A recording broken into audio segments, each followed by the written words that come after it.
I had not been back there in years, but it was the last place left to look.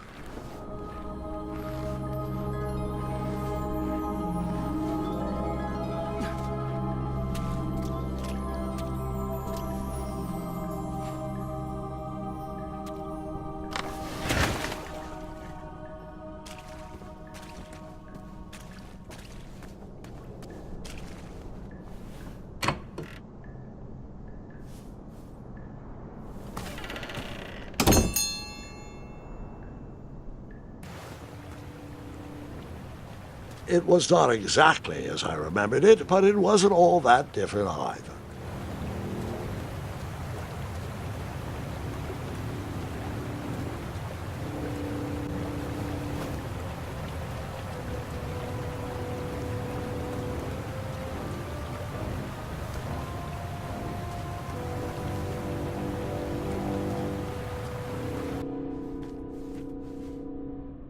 Two odd contraptions guarded the lost treasure.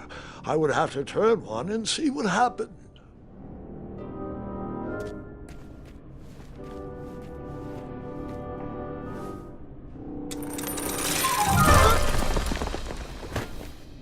And that's what would have happened if I turned the left switch. But since I am here telling this story, you already know that I pulled the right one.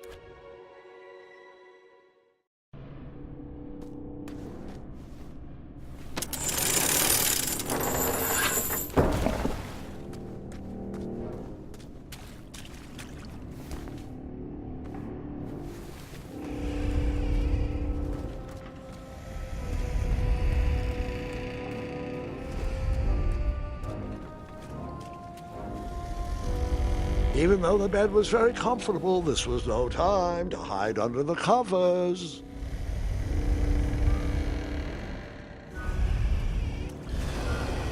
Wait. Hold on, Grandpa. I don't remember this part of the story. Beds hanging from stalactites? We'll get there, Gwendolyn. Don't worry. No detail in this story will be overlooked. Now, where was I? Ah, yes. As I treaded through the river of rumbling trundles, I feared I knew the source of that deafening wind.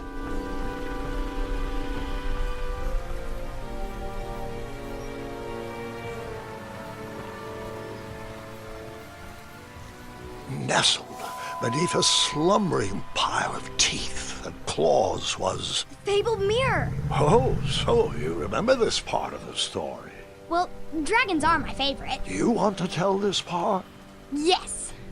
King Edward sent me, the greatest knight in all of Daventry, on a quest to return his stolen mirror. A gigantic, hulking beast of a dragon was the last thing in my way to... My way to add a shinier hat to my collection.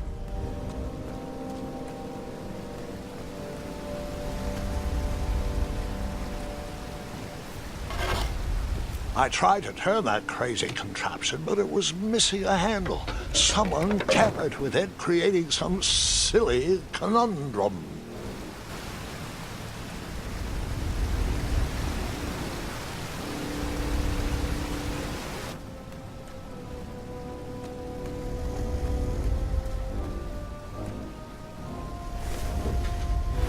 As I was saying, this was no time to take a nap. Volumes of old books with foreboding titles clutter the shelves of that strange bedroom. How to Tame a Dragon.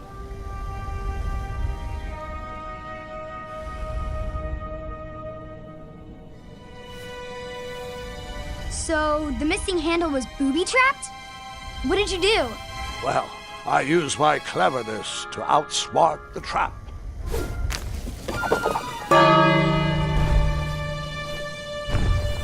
Then I used my cleverness to hide.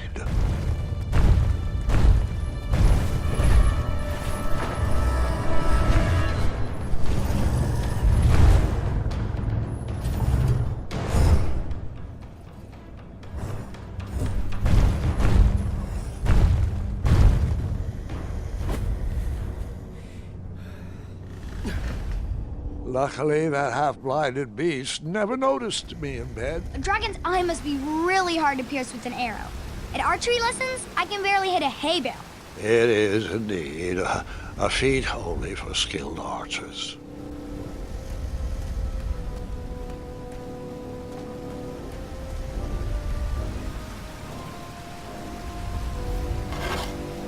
I tried to turn that crazy contraption, but it was missing a handle. Someone tampered with it, creating some silly conundrum. What did you use to fix the...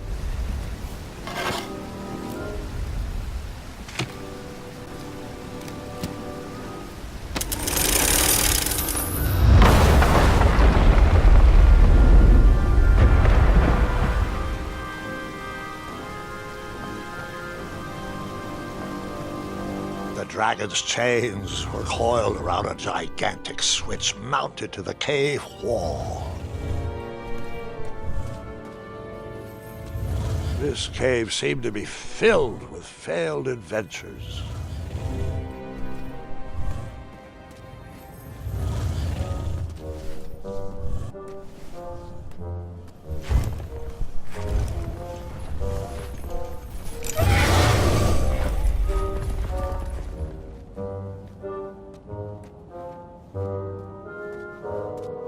After he briefly basked in the sun, the narcoleptic dragon went back to snoring. I probably sleep all day too, if Amira was my only friend.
He marched right into a ferocious dragon's mouth. I was just making sure he was still paying attention.